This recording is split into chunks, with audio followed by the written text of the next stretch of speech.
Hello, and welcome to the third episode of Ignited Prep Summer Series, Meet the Industry Expert. I am your host, Tanya Bennett, founder and CEO of Ignited Prep, the online, I think I've got a little bit of a echo. Okay, sorry. I'm your host, Tanya Bennett, founder and CEO of Ignited Prep, the online academy for sales and management development. My co-host today is a trusted partner of Ignited Prep and our operations consultant, Marie Genevieve Pollock. She is the founder and CEO of Prime Alchemy. So before we introduce our guests, let me just tell you a little bit about EHS Recruiting Company. So for more than 25 years, EHS has been a thought leader in the staffing and recruitment industry. They are known as much for their modern approach as they are for their incredibly high success rate. 95% of the candidates EHS places ends up being longtime, high-performing employees of the companies with whom they've been placed. So now I'm super excited to introduce our special guests, the experts. So first up, we have Scott Rosenthal, who is the VP of Operations for EHS Recruiting Company. I've known Scott for over 20 years. He helped me transition into several management and sales roles, always telling me EHS finds careers, not jobs. Scott became a partner with EHS in 2001 and moved to Florida to develop the market and expand the territory. He has filled positions from Dubai to Shanghai and has placed CEOs to assistant managers. With over 700 placements, Scott prides himself in knowing how to match the perfect candidate with the perfect client. Then we have Bruce Faber out of Chicago. Bruce is both a restaurant business consultant and owner of EHS Recruiting Company Chicago. Bruce is 30 plus years in the restaurant industry, coupled with his company's stellar reputation for having its finger on the pulse of the hospitality business, make him uniquely qualified to speak on a number of timely topics. And this is why he has been a routine guest speaker and presenter at the National Restaurant Association for 18 years. He's been a regular guest on WGN Radio's national broadcast, Wintrust Business Lunch, and on national television, ABC, NBC, and CBS, with his segment, Landing a Job in 2021. So please welcome my co-host, Marie, and our industry experts for today, Scott Rosenthal and Bruce Faber. Sorry, I just butchered names. Hi, everyone. Hello. Hello. Hi there. Morning. So happy to have you all. Great to be here. Well, so wonderful. So because we only have a short time, I'm going to dive in because I know that there are a lot of people that are losing sleep at night with everything that's going on. And so what I'd like to start with, of course, with the pandemic, right? We seem to be slowly inching out of this pandemic. What do you think? And I think, Scott, maybe we'll start with you. What do you think should job seekers know right now about the current state of the industry? You're talking about in hospitality in general, or just looking for a job? Mm-hmm. It's about as competitive as I've seen it. I've been here for 20 plus years, and you have to be extremely aggressive. You have to be polished when you go on your interview because these people are swallowing up candidates right and left. The interview processes have gone shorter because they don't want to lose out on candidates. Candidates are having more opportunities than they had before. If they had two places that were looking for them, or that they fit, now they've got 4 or 5, and so the resume needs to be tightened up. It is super competitive. So, and when you say competitive, so you're meaning it is competitive more so for the companies, right? Well, So this is basically what we call a buyer's market. The people that are interviewing, if they are polished, if they have their resumes right, they should be set up to land some pretty good positions. Yep, I was just talking to somebody in the office a few minutes ago that has a candidate that's going on a 6th interview. And if I would, I guess I'm. Yes. I mean, I guess I would understand it if this was going to be like a CEO of, you know, a $200,000 job, maybe that's a little more acceptable. But this is actually a $50,000 assistant manager job, and if that candidate gets another offer, they're gone.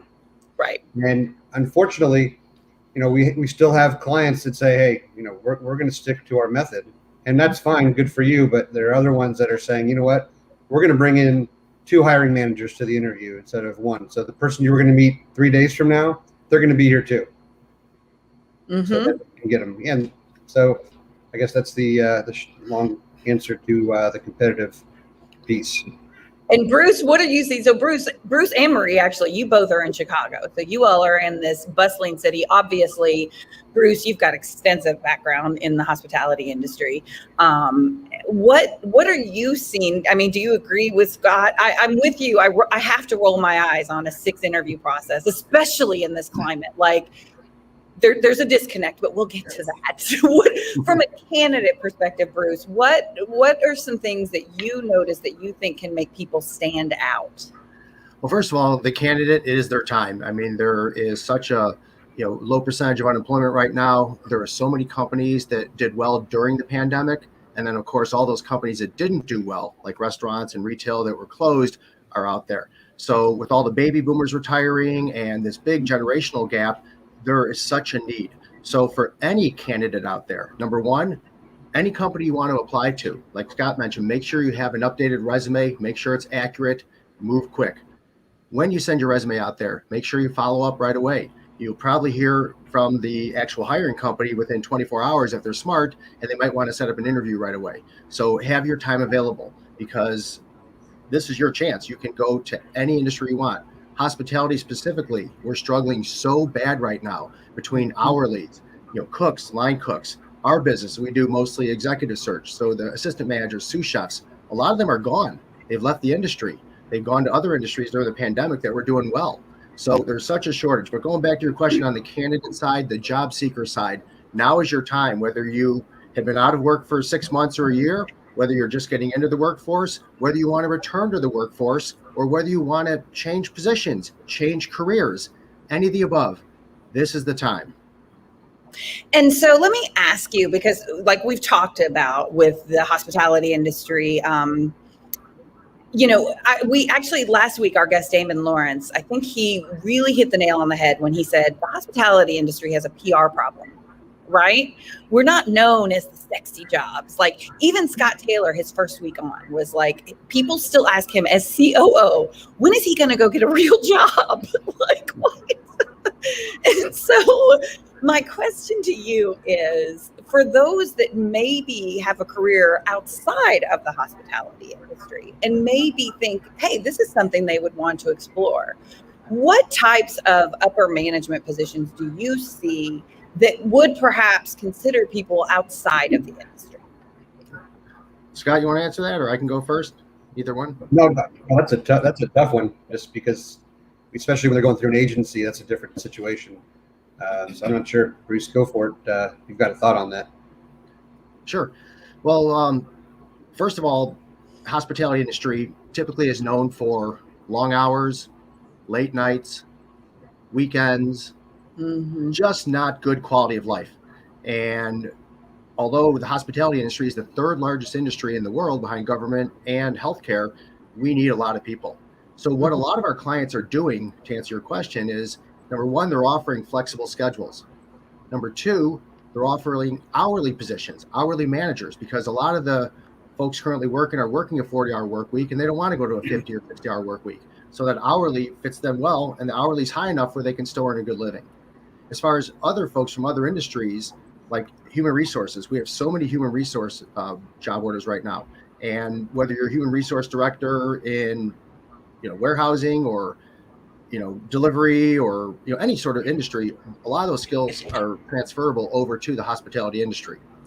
And as the industry continues to struggle, whether it be from C-level executives to general managers or anyone culinary, the opportunities are there for anybody who wants to maybe change their career or really try something different, or maybe follow their passion. There's so many home cooks out there. There's so many people that actually are watching all these cooking shows and say, I want to own my own restaurant. Well, you're still going to start in the bottom. You're not going to go into a executive chef or a CEO level role at that point. But now is the time to get into the industry. It pays well. You can learn. And with so many doors that closed during the pandemic, so many new restaurants are opening. And we're seeing a lot of our small as well as our corporate clients that are opening up 5 to 15 new operations in the next 12 months. So this is huge growth because the opportunities are there. So a lot of companies didn't make it, unfortunately, but the hospitality industry will survive. It has a different look to it. It's changing a little bit, but people always have to eat, and it's a great industry to get into. What about the training for the industry? So as people are thinking about changing their careers, and there's these great openings, how much training can they expect from these companies? What are the companies offering them? Because right now, I don't think that's changed. I'm sorry, I don't think that's changed at all, really. I mean, especially the corporate type places, somewhere between 8 and 12 weeks of training. The only thing I have seen is that a lot of the companies that would say, let's say it's a Chicago company, but they want you to go train in Orlando for 2 weeks as part of your 12 weeks. Now they get rid of that part of it, and they don't have you travel, especially during COVID. Mm-hmm. But as far as the time frame goes, I'd say it's the same. Yeah, and I am seeing a little more online training, virtual training now versus True. the in-person. And the in-person's always, fantastic, but sometimes you might not have enough folks to, and to Scott's point, maybe travel to Orlando or travel to Chicago. But the online training is starting to take over a little bit too. So similar to all of us working from home during the pandemic, a lot of the training can be done virtually, in your own home, and then go into the operation for the actual physical part of it. That's great to hear. What about the culture? So, as we've noticed, Marie, I want to get to, I want to make sure that we don't shortchange the people that are looking for jobs. I want to get into the industry, but I know that there's a lot of people right now stuck, frustrated on their 25th interview with one company and still haven't gotten the job. Yeah. And so while we've got you all, I wanted to ask the burning questions. What do you think as far as, and I guess this goes for both of you, something that would make a candidate stand out, whether that's a resume, whether that's their cover letter, like something that you have seen that has really just blown you away, that made a candidate stand out, and then maybe an example of a faux pas where you're like, they really shouldn't have done that. Would love to hear a story. I guess for starters, I'm not a big fan of cover letters.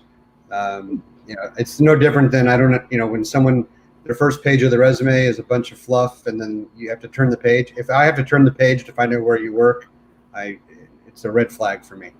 And also, I've never seen a cover letter that says, I'm really not a good manager, but you should still talk to me. It's always positive, right? So the resume needs to stand out, and you need to go back to the old school, dress for success. I mean, we still have people on occasion, they'll show up in jeans, even though we tell them dress for success. And unfortunately now, dress for success doesn't mean what it used to mean. So if someone tells me to dress for success, I put a suit and tie on. And I always tell them, let the client tell you that you're overdressed. It's much better than having them ask you why you wore, jeans and a t-shirt. Follow up after the interview. All, the stuff that we consider basic prep type stuff is not always happening. Send them an email. Actually, we have some that'll send cards in the mail and thank them for their time. So that's the starter. And for what I'm seeing and suggesting is talk about your accomplishments. Everyone has these standard resumes. We still get so many that are basically job descriptions. Nobody wants to read that. Talk about your accomplishments and a lot of we versus I. So we achieved this, we accomplished this, because most operations are team settings. It doesn't matter if you're working in a restaurant or if you're working at Amazon or anywhere, they're going to be team settings. So, a lot of employers really like to see the we, put those numbers on there. What have you accomplished? And as far as the pizzazz with the resume, I'm starting to see some that are just, crazy pictures and graphics and this and that. That's not a good idea. No, I'm glad you mentioned that. Because they need to consider the audience and who's hiring them. Let's face it. You mentioned, Bruce, the generational gap, and that is definitely my area. But we have to remember who's hiring, and most of the people that are hiring are still baby boomers, and they will be overwhelmed with that type of resume. Yeah, you're right. And it's like people. I'm sorry, Scott. I just wanted to add a little bit on what Scott said too about really dressing for success, dressing right. These days, everything is so casual. People have been working at home in flip-flops and shorts and t-shirts. When you go to an interview, you need to dress up. And again, even the younger generation, I have more problems with them where they're coming in unshaving, not just what they're wearing. Their hair looks like they hadn't, they slept in it and hadn't combed it. Literally rolling around in dog hair and these like common sense things, but we're seeing it. And the feedback we get from our clients. So typically the higher up the ladder you go, we're not seeing that. But again, all these manager jobs, all these sous chef jobs, all these, entry level and mid-level career jobs, dress for success. And to Scott's point, if you have to take the tie off, that's fine, but come in with one. Right. Be ready to go. Do your homework. Know about the company. Know about who you're interviewing with. Find something in common with that interviewer. If I know I'm going to interview with Tanya, I'm going to look at your LinkedIn profile and say, oh, look, we're both from this college, or, oh, look, you're a fan of this. That connectivity piece, I can't stress that enough, because when it comes down to it, if you have 5 resumes, they're all qualified.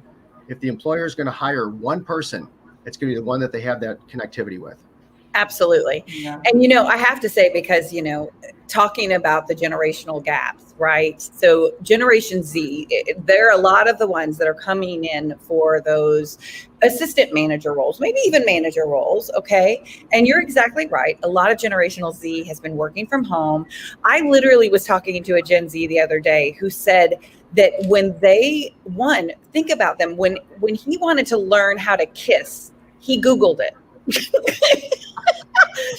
And so when we think about what they have been fed and how they break down things, we can't fathom it, because when we say dress for success, everyone on this screen knows what dress for success means.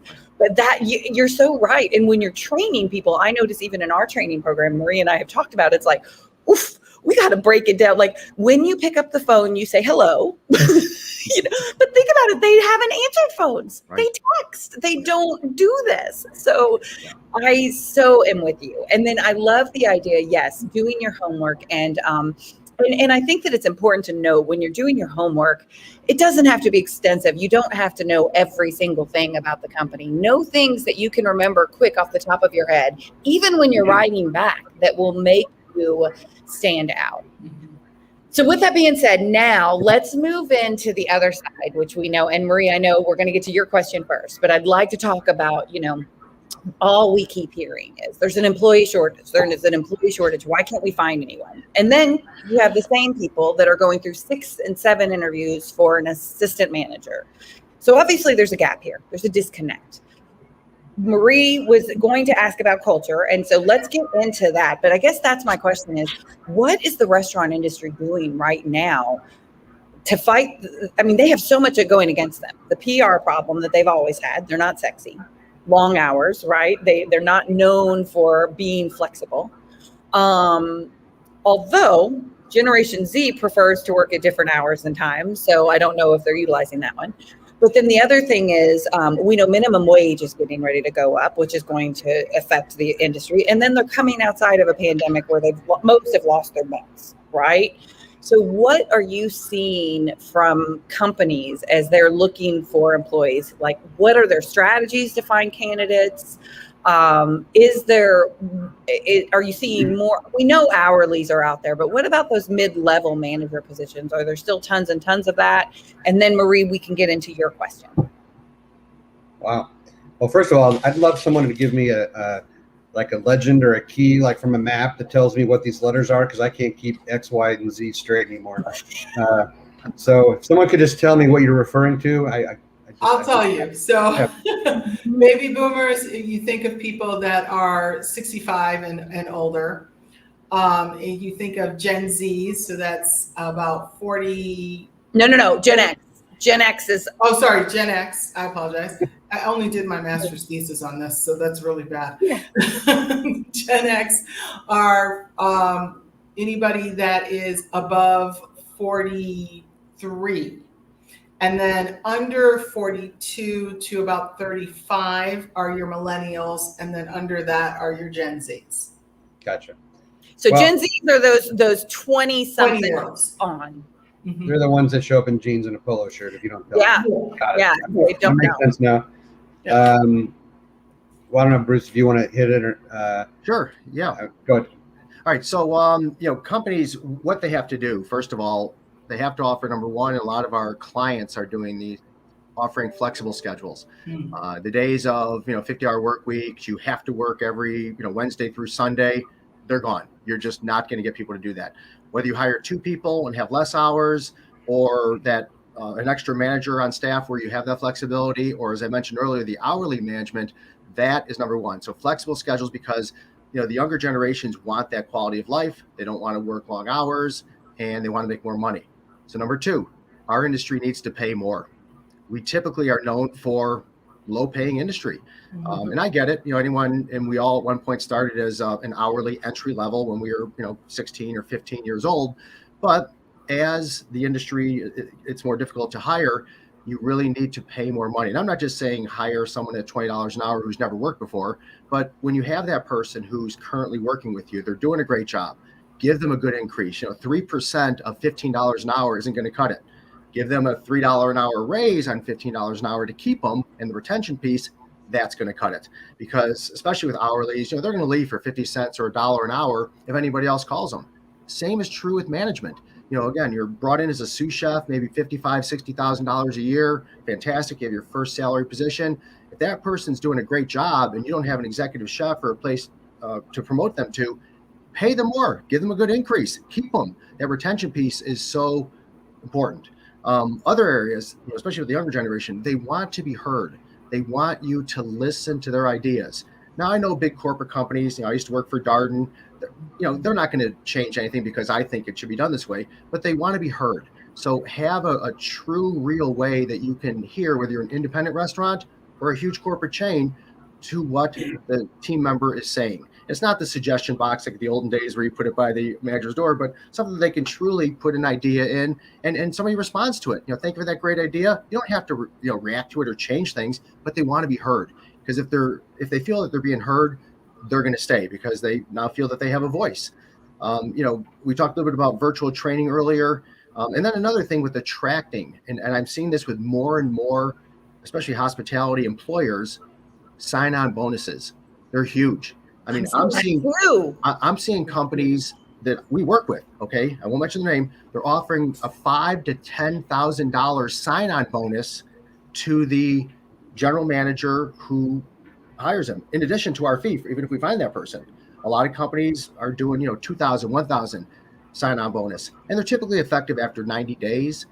Even hourlies right now, I'm seeing $250 to $500 sign-on bonus for the person who actually signs on, and the companies are also offering a referral bonus. So if Bruce the cook says to Scott the manager, hey, I've got my friend Tanya who's a great server, you could get a sign-on bonus, I could get a sign-on bonus, and great people know great people. So a lot of that, and we've seen some of this in the past, but I've never seen more now, and it's important because everyone, the candidates out there, they have many, many places they can choose to work. They do. They want to pick that culture. They want to pick that person. And the other thing is the person. You're interviewing with this person, whether it's the owner of the restaurant or general manager or executive chef, this person is going to be your boss. Do you connect with that person? Do you like that person? How is your style? Do they make you feel comfortable? Or are they intimidating and hardcore and asking mean questions? Again, this person is going to be working for you. Lighten it up a little bit. Make that person want to work for you. And oftentimes, we talked about it earlier, is that when they really like someone, they're going to say, wow, I want to work for this person. And they'll pick that job over, this is the candidate, over the other 3 or 4 offers that they may have. So I think those are just, some of the top ones that I'm seeing. And Bruce, this is such an important topic because there's a few things that you hit on that I definitely want to touch on. One, it was a game changer for me as a candidate. One reason, and this is going to sound really funny, but I can get away with it. Even when I was newly dating after, 13 years in a relationship, I start dating at 40 years old. And I'm like, what do I do? I approached it the same way I did job interviews, which I was very good at. Scott could tell you. But one of the big things that I did was that I was interviewing them. Is this a match for me? I'm not trying to impress you. I'm not trying to seek validation because I know what I bring to the table. Now, granted, I brought it, right? I made sure that I was dressed and I brought that. But I was asking the questions to see if this is someone that I really wanted to work with. You also touched on, I think the hospitality industry has a history of being hospitable to guests, but not to their employees. Like they don't treat them with the same hospitality. And that 100%. shows, right? And then I just read turnover.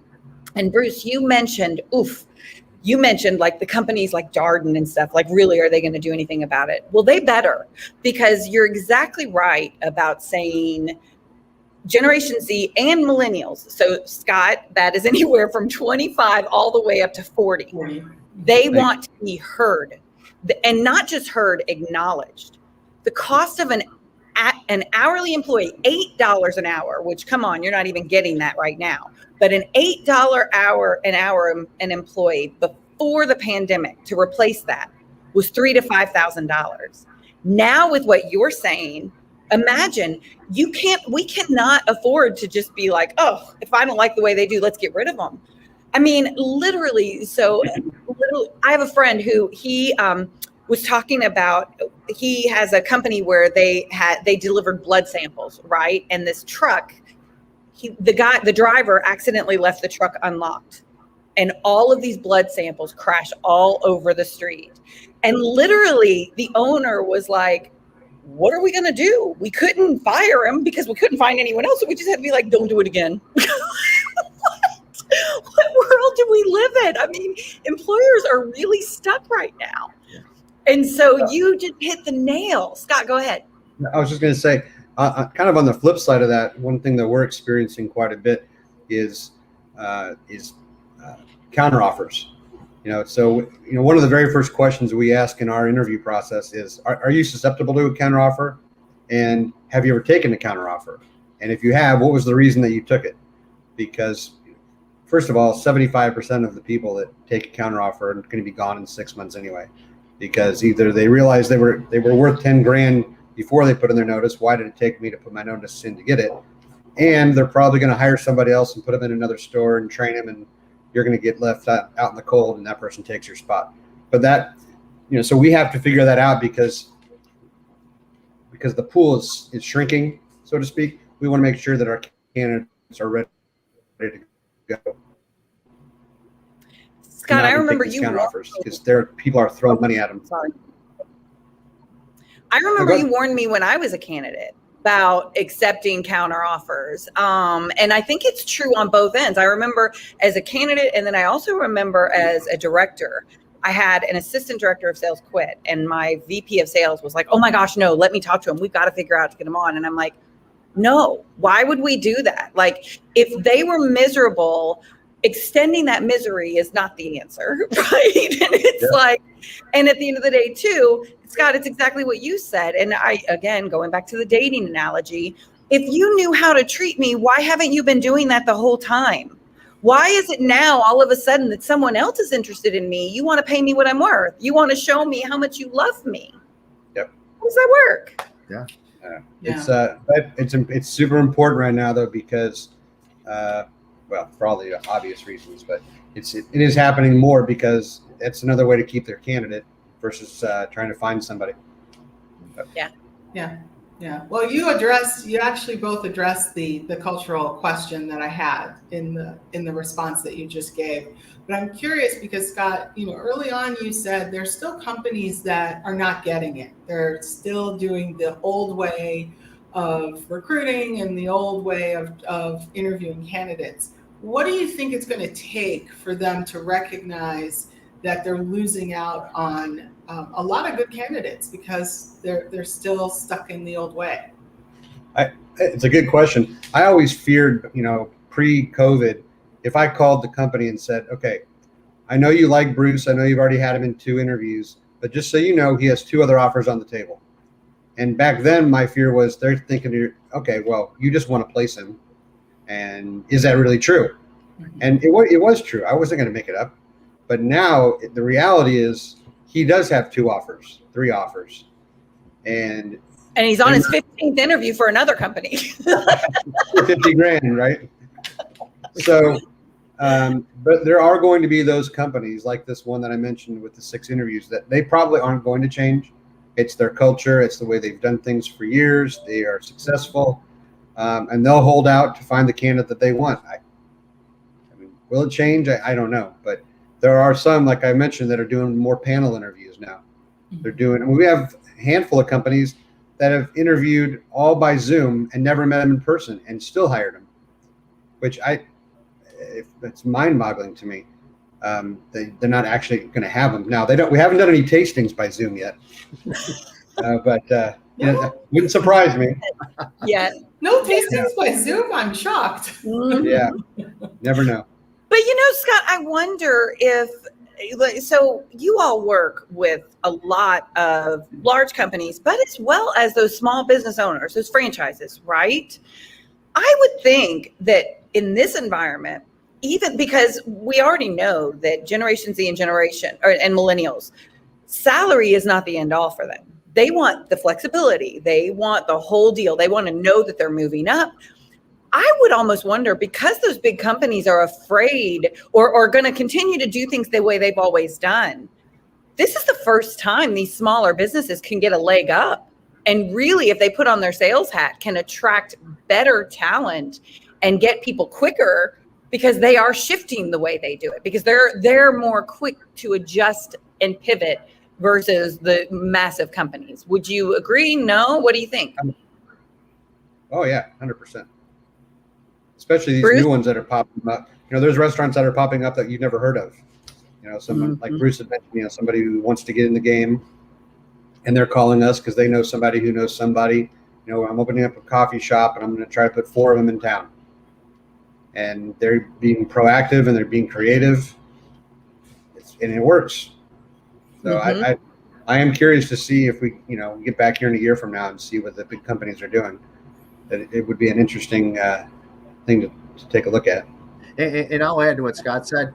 Some of the bigger companies are shortening the process. And I had a client email me today where, candidate Y took another position.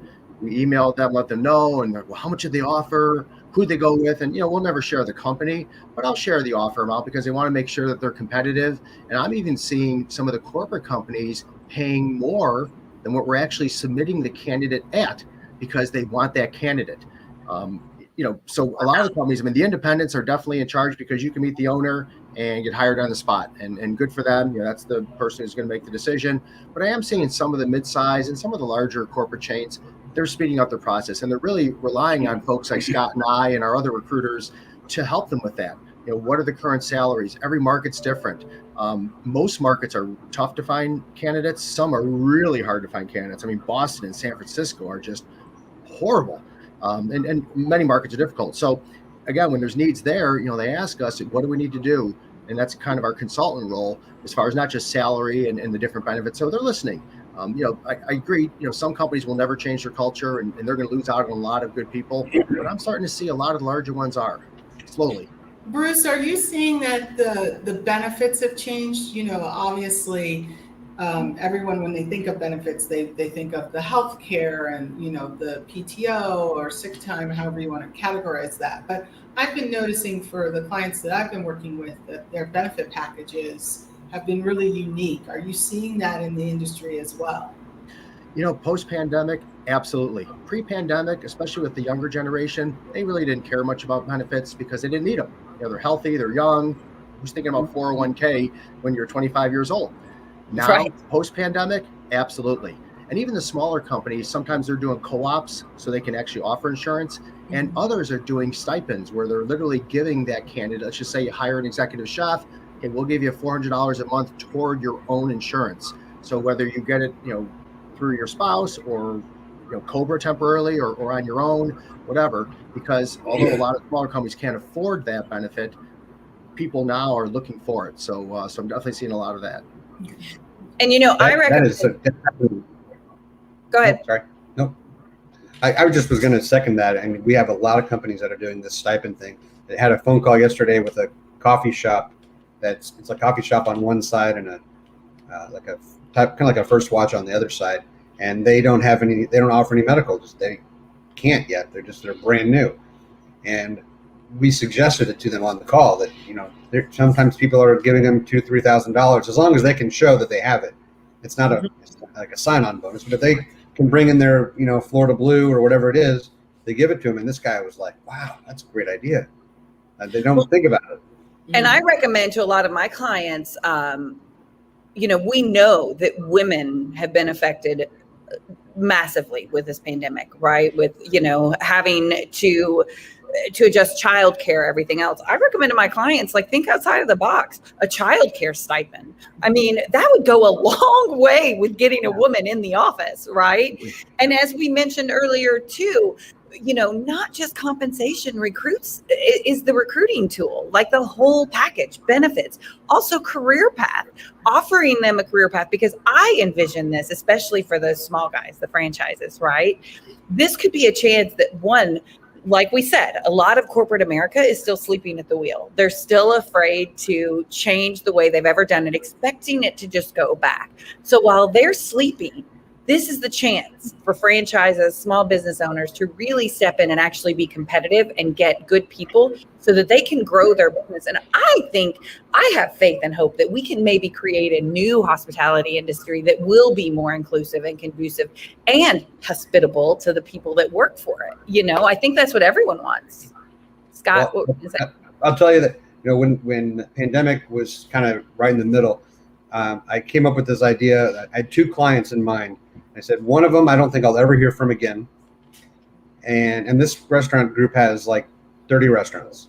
And there's another one that I'm guessing they'll be the first one to call with that. They're going to need managers. And it ended up being the complete opposite. That the one that I thought I would never hear from again has probably hired more people in the last 6 months than most of our companies, because they were being proactive. And they ended up getting the people that other company would have absolutely hired.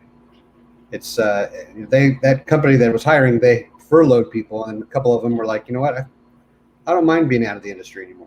I'm going to go sell insurance. And so they changed things. So it's now there's so many options to be out of the industry, right? Because people have caught on that if you're in the hospitality industry, you're going to be friendly, you're going to be nice. All we've got to do is teach you how to do the skill, right? Oh, yeah. And I'll add to that. So, during the pandemic, obviously, so many people were laid off, and for the first time, they had nights off, they had weekends off, and the summer off. Yep. And meanwhile, so many other companies were doing extremely well. Companies like Amazon or Federal Express or UPS, healthcare, government positions, sales positions. So they recruited folks from hospitality because they are hospitable. They're very organized. They're very reliable. They're hardworking. And guess what? We lost so many people, and now they're making the same amount of money, if not more. They have a Monday through Friday position. They have better benefits. They have a quality of life. Yeah.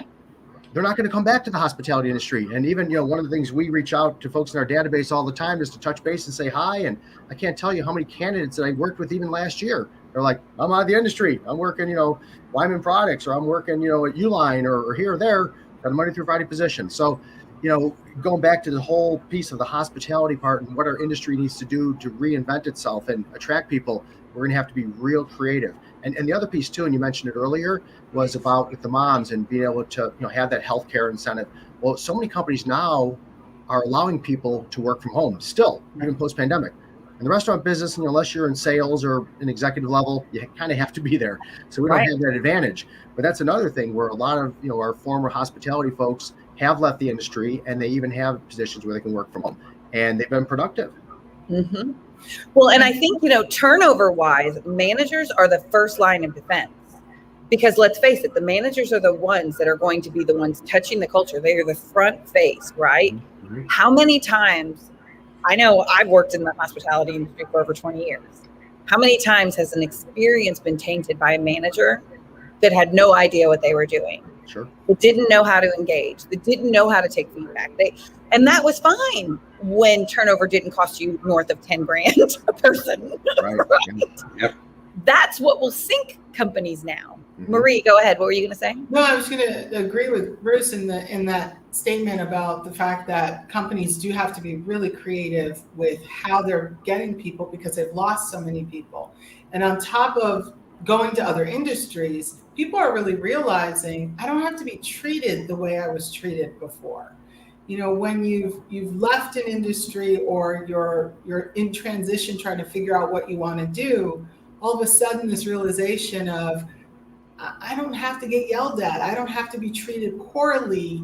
I can be treated with respect and enjoy what I'm doing, a lot of people are going, yeah, I don't want to go back. So it's, going back to that idea, it's a PR issue, but it's also how do we shift the culture to recognize we really have to take care of our employees because they're the ones taking care of our customer at the end of the day. 100%.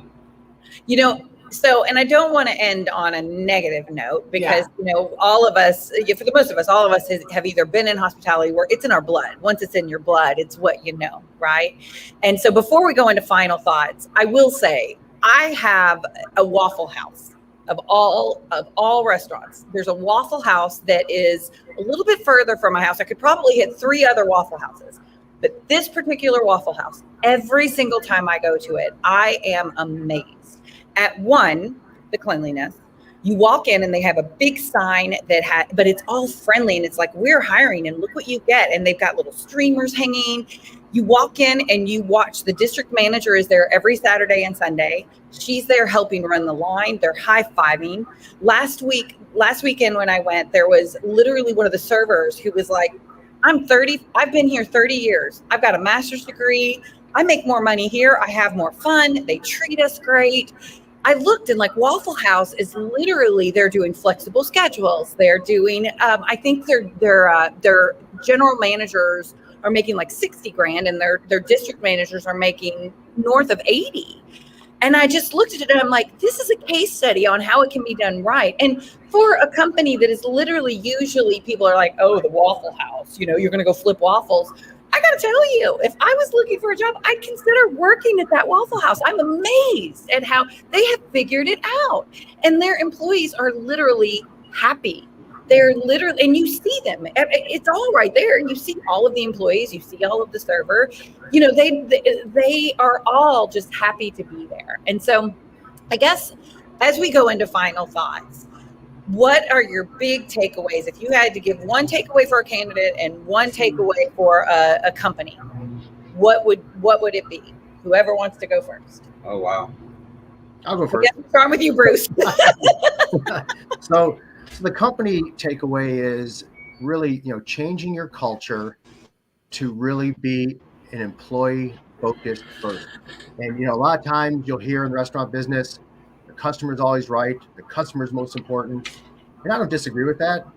But I think the internal customer, the employee, is the one that is most important, because if your internal customer, doesn't matter if it's your hostess or line cook or server or whoever, they're in a bad mood, they're not having fun, they're being yelled at by their manager, whatever the case is, they don't get the schedule they want, they're not going to be giving great service and possibly turning customers away. So I think that's probably the one big client takeaway, is really focus on anything and everything you can do to create an exceptional employee or internal customer experience.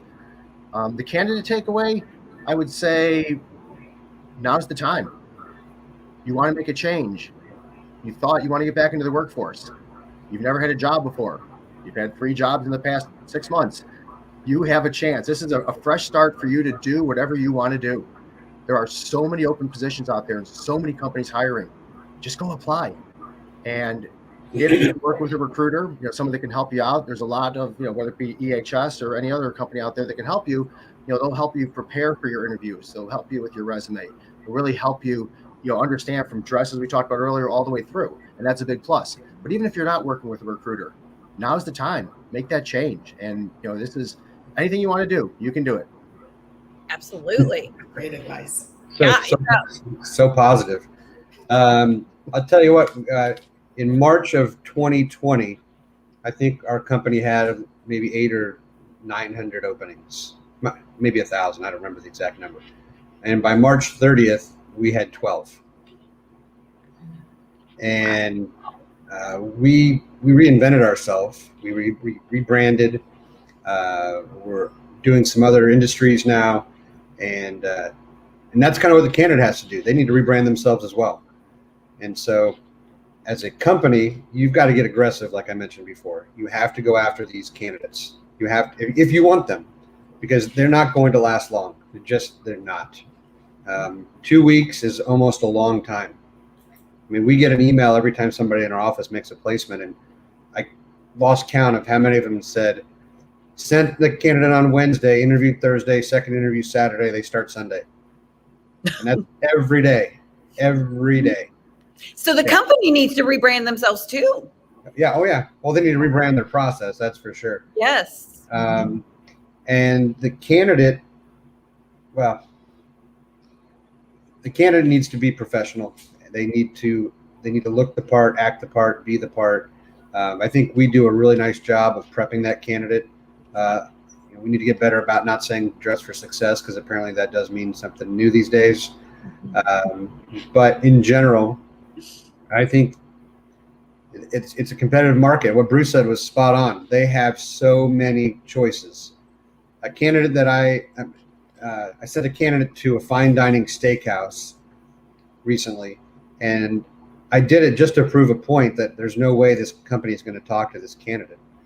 And I got an email back in 3 minutes saying, please have that candidate apply online. And I was like, I couldn't believe it. So, I mean, we also are becoming more flexible with who we're sending because they need these people. And so they're looking past the resumes and saying, you know what, they read our notes from our interview and they say, oh, well, he was let go due to COVID, or whatever their story might be. So, yeah, that's kind of my 2 cents. Marie? Maybe 3. No, these are all amazing points. I love the rebranding. I think both of you touched upon the rebranding, and I think it's on both ends. I love the fact now that when we tell people professional dress, we have to sort of explain what that looks like. So that's a great lesson in terms of when we have conversations with people to really go deep into a suit and tie and what that looks like. But, for companies, I think it's so key, going back to Bruce's point about the fact that you've got to focus on what's the culture that you're building, because you as a company, you're responsible for the employee, and the employee is responsible for the customer service. And at the end of the day, if you treat me horribly, what makes you think I'm going to treat the customer well? How am I representing the brand? So I love that. We've got some comments. One comment is that creating an internal customer service experience, right on, Bruce. Rebranding was the key for EHS during the pandemic. Spot on, Scott. So confirmations. Yeah. And as my final thought, I just want to touch on the fact utilizing a recruiter from both sides now, right? Because I look at starting my career with Scott. I mean, Scott, I had just moved to Tampa. I was this fresh-faced 20-something-year-old, person who was trying. I had a career in the hospitality industry, but I didn't even know recruiters existed in this industry. Scott got with me, and literally what I loved about being a candidate and having a recruiter is you can ask the questions that you can't ask anyone else. Scott, what do I wear? Scott, what do I need to, what do I need to put on my resume? I remember Scott wrote, to this day, you're the one that taught me how to write a resume, because my resumes were performed this, did this, blaza, blaza, blaza. And you're the one that taught me how to quantify my results, which is through a sales lens, which helped me get transition into a sales role. So why would you not use a recruiter? You don't pay for them. It's just silly not to. From an employer perspective, you can pay if you don't. Huh? You pay if you don't. Yeah, from an employer perspective, with one, we already know you're understaffed, right? I mean, we can tell that by how many jobs that you have to fill. So you have so much on your plate. Why would you not work with a recruiter and have someone working for you to find you the best people, to find you exactly what you're looking for? Save your energy and save your time. Like, again, this is the point of, I always love when I worked at Beef O'Brady's, one of the things Jim Melody, who was the founder, used to say is stop tripping over dollars to make pennies. And that's exactly what people are doing in this environment if they're not utilizing a recruiter. I just think it's the first step of the process, and it is just ridiculous on both fronts not to. And they didn't pay me to say this. I'm just saying this from my personal experience. in this world, like especially right now with this employee shortage, you're nuts if you're not using a recruiter. Thank you. So thank you all for coming on. We've definitely enjoyed you. You know, Scott and Bruce both. We have a history. We've done quite a few little talks now, and we continue to partner together. And Marie, thank you for joining us. You always bring great insight. Marie and I are getting ready to jump off here and go into a post recap so that we can just kind of do a quick recap for people that want to kind of see the short takes and then watch the interview. But we definitely appreciate you all taking the time, and you know, we'll be in touch soon. Wonderful. Thank you very much. Thank you. It's a pleasure. Thanks, guys. This is wonderful. Bye. Bye.